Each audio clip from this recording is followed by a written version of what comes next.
கற்பகவல்லியின் அந்தாதியை அனுதினம் பாராயணம் செய்திட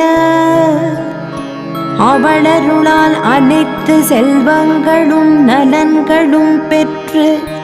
ஆனந்தமாய் வாழ்ந்திடுவோம். தாரமர் கொன்றையும் செண்பகமாலையும் சாத்தும் தில்லை ஊரர்தம் பாகத்து உமை மைந்தனே உலகேழும் பெற்ற சீரவிராமியந்தாதி எப்போதும் என் சிந்தையுள்ளே காரமர் மேனி கணபதியே நிற்க கட்டுரையே